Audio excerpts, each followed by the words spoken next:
Good evening and many thanks for watching KTN News. My name is Dennis Aseto. Welcome to this edition of Planet Action, your #1 premier show when it comes to issues to do with climate change, what we need to do as the world, as the citizens of Mother Earth, even as we get ready to go to COP28. What exactly are we taking there? What will be the position of Africa as we head there?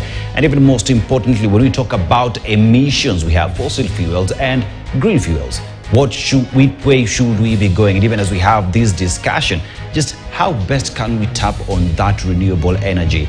Today, that will be the discussion in the studio. In studio with me is Brian Ameni, and I have Sandra Siwa as we have this discussion a little bit later. But now, how are we headed to COP? And that is road to COP28 now. As the world gets ready for the 28th Conference of Parties to be held in Dubai from the 24th to 29th of November, several heads of state, negotiators and civil society groups will be heading there to present and demand that action be taken towards lowering emissions, protecting ecosystems, and demand that the loss and damages be paid.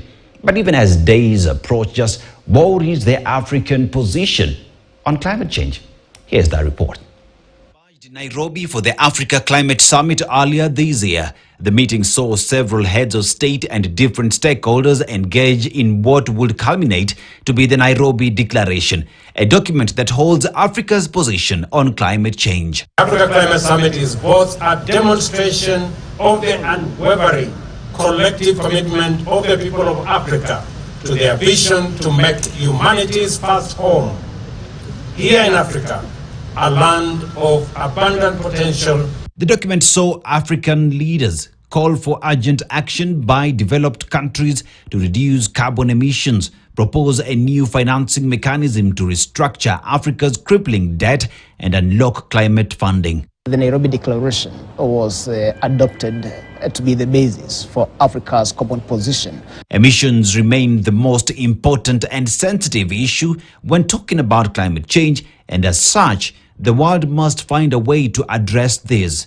Carbon credit continues to be one of the ways to address the emissions issue. Carbon credits is a mechanism, a market mechanism, to be able to control the amount of emissions in the global space.